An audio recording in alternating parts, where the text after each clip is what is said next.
A cidade está tensa. Há greves, sindicatos se organizam, falam de impostos, falam de fome. Fortaleça os desfiles. A nação precisa de símbolos. E símbolos precisam de aplauso. Existe uma imagem que se repete todo o ano. Milhões de pessoas nas ruas, corpos em movimento, cores, som, suor. A câmera sobrevoa o sambódromo e o que aparece na tela parece ser a prova de algo. Um povo que celebra, que resiste, que existe com força. O apresentador diz que é a maior festa do mundo. O turista fotografa. O brasileiro sente orgulho. E por alguns dias, a narrativa é unânime. O carnaval pertence ao povo. Mas existe uma pergunta que raramente é feita. Não sobre o carnaval em si, sobre o mecanismo por trás dele. Por que toda a sociedade altamente estratificada da história produziu, em algum momento, uma festa para os de baixo? Não é uma pergunta moral, não é uma acusação. É uma observação estrutural que atravessa milênios e que, quando levada a sério, muda completamente a forma como se lê a alegria coletiva. O carnaval brasileiro é real, a dança é real, o suor é real. O talento das costureiras que passam meses construindo fantasias que pesam mais do que seus salários mensais é absolutamente real. Nada disso está em disputa. O que está em disputa é a narrativa que envolve tudo isso. A ideia de que essa festa nasceu do povo, pertence ao povo e serve ao povo, da mesma forma que o povo imagina que serve.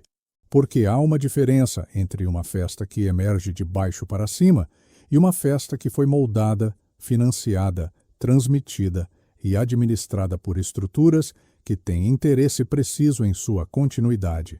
E essa diferença não aparece nas câmeras que sobrevoam o sambódromo.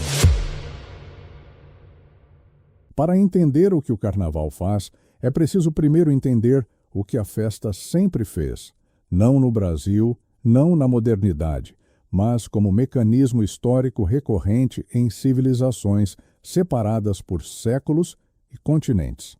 O estudioso russo Mikhail Bakhtin dedicou décadas ao que chamou de cultura cômica popular.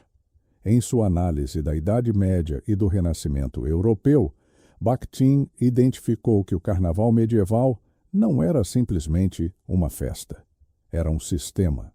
Um período regulado de inversão simbólica, onde as hierarquias eram temporariamente suspensas, onde o rei podia ser ridicularizado, onde o baixo se tornava alto, onde o corpo e o excesso substituíam a contenção e a ordem.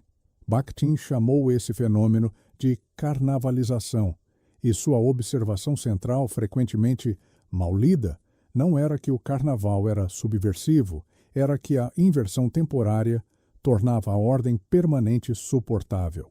O camponês medieval que por 3 dias via o bispo ser parodiado e o senhor feudal ser imitado com escárnio não estava destruindo a hierarquia, ele estava liberando a tensão acumulada por sua existência dentro dela. Na quarta-feira de cinzas, o bispo voltava a ser bispo. O senhor feudal voltava a cobrar o tributo e o camponês voltava ao campo, com menos pressão interna do que tinha na segunda-feira anterior. A festa não rompia o ciclo, ela o reiniciava. Esse padrão não é exclusivo da Europa medieval. Aparece na Roma dos séculos anteriores com os Saturnalia, festival de dezembro em que escravos e senhores trocavam papéis simbolicamente, onde os senhores serviam os escravos à mesa, onde a ordem social se invertia por dias contados. Os historiadores romanos registraram que os Saturnalia eram não apenas tolerados pela classe dominante, eram promovidos por ela. Cícero escreveu sobre eles. Sêneca os criticou não por serem subversivos, mas por serem barulhentos. O que nenhum senhor romano precisava explicar a nenhum outro era o mecanismo subjacente. Uma população que ri, dança e experimenta inversão simbólica é uma população que não está organizando outra coisa. Bakhtin não era cínico em sua análise. ele genuinamente via na cultura popular medieval uma vitalidade que a cultura oficial não possuía. Mas a observação estrutural permanece intacta, independente da intenção. Sistemas de inversão ritual existem dentro de sistemas de poder, não apesar deles. O carnaval brasileiro herdou essa estrutura sem precisar copiá-la conscientemente. As estruturas não precisam ser copiadas para se reproduzir. Elas se reproduzem porque funcionam.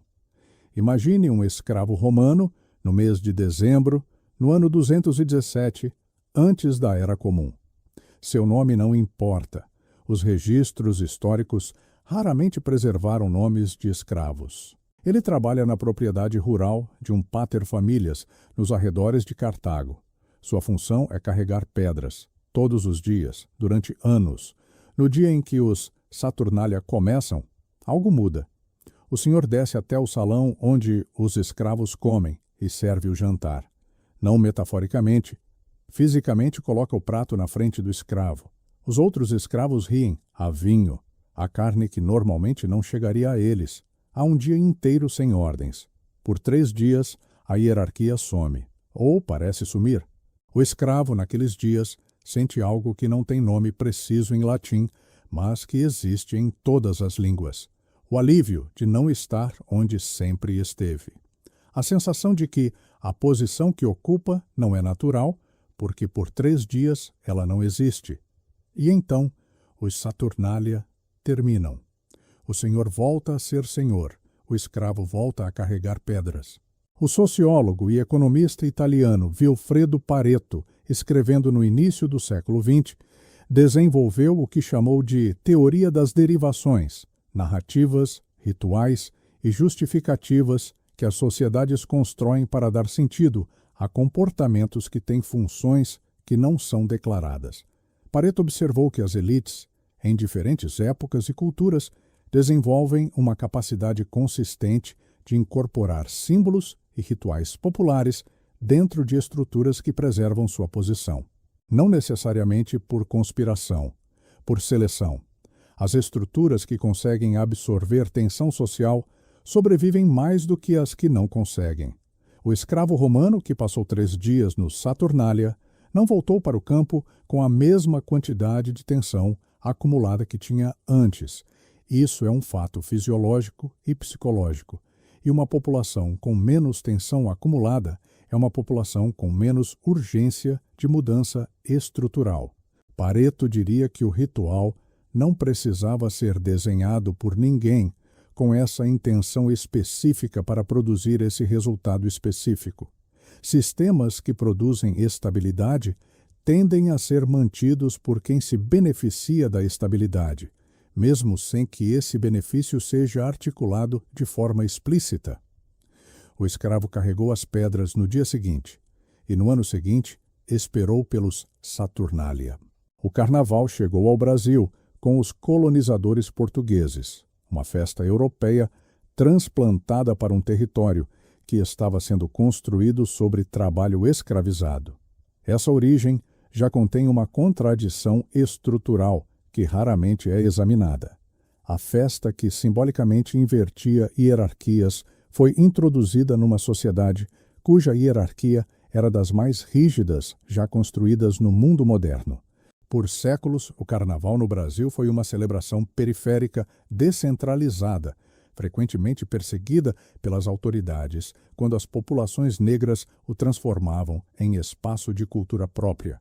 Os batuques, os afoxés, as manifestações que a polícia imperial e depois republicana tentou repetidamente proibir. Havia nessa fase uma tensão real entre a festa popular e o poder institucional. Essa tensão foi resolvida de uma forma que Vilfredo Pareto reconheceria imediatamente. Em 1930, Getúlio Vargas chegou ao poder. Em 1937, instaurou o Estado Novo, um regime autoritário de centralização nacional. Um dos projetos centrais do Estado Novo era a construção de uma identidade brasileira unificada que servisse aos objetivos do Estado. E o Carnaval, com sua capacidade de mobilizar populações urbanas em torno de uma experiência coletiva com forte componente emocional, era um instrumento político de valor considerável. O governo Vargas começou a financiar as escolas de samba. Passou a exigir que os desfiles incluíssem temas nacionais. A história do Brasil, os heróis da pátria, a grandeza do país. As escolas que seguissem as diretrizes recebiam verbas. As que não seguissem, não recebiam. O mecanismo era simples e não precisava ser explicitado. Uma cultura que havia sido perseguida foi incorporada, com condições. A festa que existia nas favelas e nos morros foi descida para a avenida, colocada sob holofotes, regulamentada por comissões, financiada por estruturas estatais. Pareto escreveu que as elites que conseguem sobreviver ao longo do tempo são aquelas que demonstram capacidade de incorporar elementos das classes inferiores, transformando-os em instrumentos de sua própria legitimação. O Estado Novo não destruiu o carnaval popular. Fez algo mais eficiente. O transformou em símbolo nacional sob controle institucional. A partir desse momento, criticar o carnaval tornou-se simbolicamente criticar o Brasil.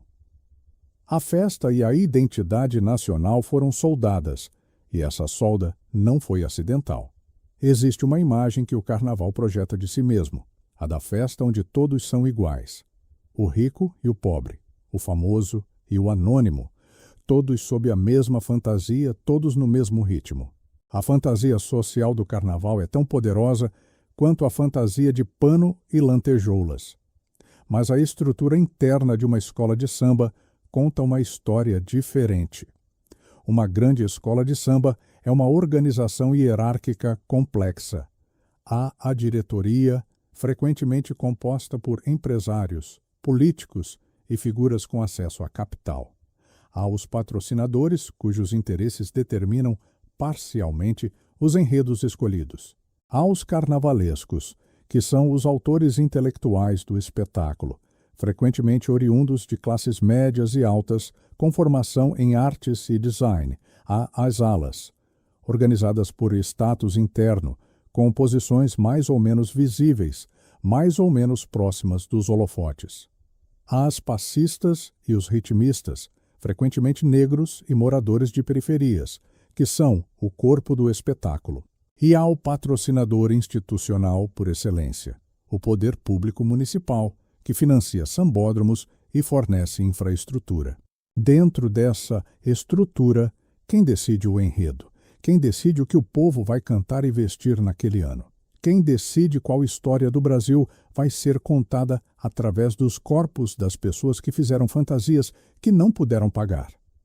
Pareto desenvolveu o conceito de circulação de elites, a observação de que, ao longo da história, as faces visíveis das hierarquias mudam enquanto a estrutura hierárquica permanece. O rei é substituído pelo presidente, o senhor feudal pelo empresário, o padre pelo influenciador, mas a dinâmica de quem define a narrativa e quem a executa se mantém. Dentro do carnaval, essa circulação é visível. As comunidades que criaram as escolas de samba como espaço de cultura própria frequentemente perderam o controle sobre o que essas escolas representam, e o que representam passou a ser determinado por interesses que têm pouca relação com as ruas de onde a escola surgiu. A ala das baianas desfila. O patrocinador assiste do camarote. A hierarquia não sumiu no carnaval. Ela foi fantasiada. Em 1967, o filósofo francês Guy Debord publicou um texto que começa com uma afirmação que parece simples e demora décadas para ser completamente compreendida. Toda a vida das sociedades nas quais reinam as condições modernas de produção se apresenta como uma imensa acumulação de espetáculos. Debord não estava falando de shows ou festivais. Estava descrevendo uma transformação estrutural na forma como a experiência humana é organizada nas sociedades industriais avançadas. O espetáculo, para Debord, é uma relação social entre pessoas mediada por imagens. É o momento em que a vida vivida é substituída pela sua representação. e a representação passa a ser consumida como se fosse a vida. O carnaval brasileiro do século XXI é um caso de estudo que Debord não chegou a analisar diretamente, mas que sua estrutura teórica descreve com precisão cirúrgica. Nos anos 1960 e 1970, a televisão brasileira descobriu o carnaval. A Globo transmitiu os desfiles. Câmeras entraram no sambódromo. O que era uma experiência coletiva localizada, uma festa que acontecia em corpos, em ruas, em comunidades, tornou-se um produto de transmissão nacional. O resultado foi uma inversão estrutural que raramente é examinada. Antes da televisão, participar do carnaval significava estar nele. Depois da televisão, participar do carnaval passou a significar, para a maioria da população brasileira, assistir a ele. A distinção é fundamental. Quem assiste não sente o peso da fantasia, não ouve o surdo na caixa torácica, não conhece o nome da pessoa lá ao lado, não passou meses ensaiando, não construiu nada. Recebe uma transmissão, processa imagens e experimenta o que Debord chamaria de pseudo-participação, a sensação de pertencer a algo sem o custo e a materialidade real desse pertencimento. A televisão não corrompeu o carnaval. Fez algo que Debord descreveria como estruturalmente inevitável. Transformou uma experiência em espetáculo e um espetáculo em mercadoria. E mercadorias são consumidas, não vividas. A maioria dos brasileiros não está no carnaval. Está assistindo ao carnaval. Mas a narrativa diz que o carnaval é deles.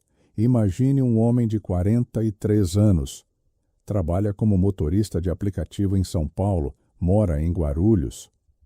Sua rua não tem pavimentação completa. No inverno, vira lama. O posto de saúde do bairro funciona 3 dias por semana. A escola onde seu filho estuda tem goteira no teto da sala de aula há 2 anos. É fevereiro de 2024. Carnaval. Ele não vai ao sambódromo do Anhembi. O ingresso para a arquibancada custa o que ele ganha em 2 dias de trabalho. Então ele fica em casa, liga a televisão, a Globo transmite. As câmeras sobem, descem, fecham em rostos, abrem para o conjunto. O locutor diz que é emocionante. E é. As fantasias são extraordinárias. O samba entra pelo ouvido. Por algumas horas ele sente algo. Não é trivial chamar esse sentimento de falso. Ele é real como emoção. Mas o que ele está sentindo é a representação de uma festa da qual não participa, transmitida por uma empresa com interesse comercial na sua atenção, financiada por patrocinadores que venderam espaço naquele espetáculo, exibindo uma escola de samba cujo enredo foi aprovado por uma diretoria que ele não conhece. Na segunda-feira depois do carnaval, a rua continua sem asfalto. Debord escreveu que o espetáculo é o capital em tal grau de acumulação que se torna imagem.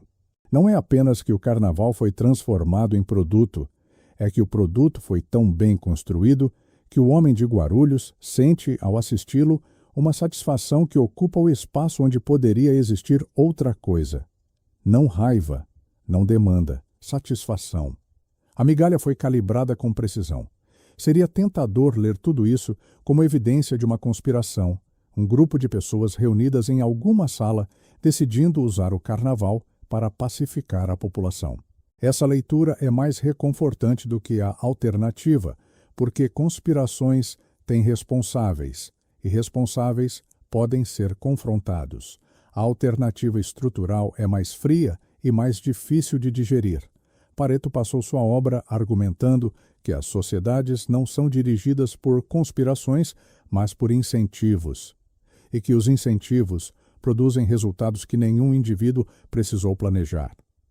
Uma televisão que transmite o carnaval não está tentando pacificar ninguém. Está tentando audiência. Uma prefeitura que financia o sambódromo não está tentando distrair ninguém. Está tentando votos, turismo, receita fiscal. Uma escola de samba que aceita patrocínio de uma empresa de apostas esportivas não está vendendo a cultura popular. Está pagando o barracão. Cada agente segue seu incentivo. O resultado agregado, uma festa espetacular, altamente visível, emocionalmente intensa, que mobiliza a energia coletiva durante dias e a dissolve em catarse, é um produto não planejado de incentivos alinhados. Bakhtin mostrou que a inversão simbólica tornava a ordem suportável. Pareto mostrou que as estruturas que produzem estabilidade são mantidas mesmo sem que seus beneficiários precisem articular por quê. Debord mostrou que o espetáculo substitui a experiência e a pseudo-participação substitui a demanda. Os três descrevem o mesmo mecanismo a partir de ângulos diferentes. E os três convergem num ponto. A migalha não é uma falha do sistema. É uma de suas funções. Uma população que experimenta satisfação simbólica regular tem limiar de urgência mais alto. Não porque seja manipulada no sentido de enganada, mas porque a satisfação, mesmo simbólica, mesmo mediada por tela, ocupa o espaço afetivo onde a insatisfação poderia se acumular até se tornar demanda organizada. Isso não é teoria política, é psicologia básica e é estrutural. Funciona independente das intenções de qualquer pessoa envolvida. O Brasil não inventou esse mecanismo, nem o monopoliza. Bizâncio, o Império Romano do Oriente, sobreviveu por mais de 1000 anos, em parte porque desenvolveu com sofisticação incomum o que os historiadores chamam de política de pão e circo. A expressão, aliás, vem do poeta romano Juvenal, que no século I da Era Comum já descrevia como a população romana havia trocado interesse político por distribuição de comida e espetáculos no Coliseu. Juvenal não estava sendo metafórico. Estava descrevendo um mecanismo institucional observável. A União Soviética, que teoricamente havia abolido as contradições do capitalismo, produziu um sistema elaboradíssimo de festivais, desfiles e celebrações coletivas estatais. O 1º de Maio soviético, com seus desfiles militares e paradas de trabalhadores, era um espetáculo de participação coletiva cuidadosamente gerenciado pelo Estado, que determinava quem desfilava, o que carregava, qual narrativa o espetáculo comunicava. A diferença em relação ao carnaval brasileiro administrado pelo Estado Novo varguista é de ideologia, não de mecanismo. Na China contemporânea, as celebrações do Ano Novo Lunar são transmitidas pela televisão estatal para mais de 1 bilhão de pessoas. A festa existe há milênios e há décadas é gerenciada como espetáculo nacional com funções de coesão social explicitamente reconhecidas pelos próprios gestores estatais. Bakhtin identificou o padrão no século XVI europeu, mas o padrão não começou lá e não terminou lá. O que varia entre essas sociedades é o conteúdo da festa, os deuses, os heróis, os símbolos, os ritmos. O que não varia é a estrutura, uma celebração coletiva intensa, temporária, emocionalmente carregada, que mobiliza e dissolve energia coletiva dentro de um calendário previsível, administrado por estruturas com interesse em sua continuidade. O Brasil não é uma anomalia histórica. É mais um ponto numa série longa o suficiente para ser chamada de padrão. No fim, a análise não oferece saída. Não porque saída seja impossível, mas porque oferecer saída seria mentir sobre o que a análise encontrou. O carnaval continuará. As câmeras continuarão sobrevoando o sambódromo. O locutor continuará dizendo que é a maior festa do mundo, e em grande parte é. A escala, a qualidade estética, a intensidade da experiência para quem está dentro dela, tudo isso é real. O que a análise histórica revela não é que a festa é falsa, é que a narrativa sobre a festa é incompleta. Bakhtin mostrou que a inversão simbólica é tão antiga quanto a hierarquia, e que as duas cresceram juntas, não em oposição. Pareto mostrou que as estruturas que produzem estabilidade são naturalmente mantidas pelos agentes que se beneficiam dessa estabilidade, sem que nenhum plano consciente precise existir. Debord mostrou que quando a experiência é substituída por sua representação, o que se consome não é a festa, mas a imagem da festa. E a imagem satisfaz de uma forma que não exige nada além da atenção. A migalha do título não é uma metáfora sobre mesquinhez. É uma descrição funcional. A satisfação que o carnaval oferece, real enquanto dura, intensa enquanto dura, é calibrada pela escala do que não muda quando acaba. A Rua de Guarulhos continua sem asfalto na quarta-feira de cinzas. Isso não é crítica ao carnaval. É descrição do que o carnaval não é, apesar da narrativa que o envolve. Sistemas seguem incentivos, estruturas produzem resultados previsíveis. A intenção de nenhum participante altera a dinâmica do conjunto, e quem não examina a estrutura dentro da qual celebra não está fora dela, está simplesmente mais fundo.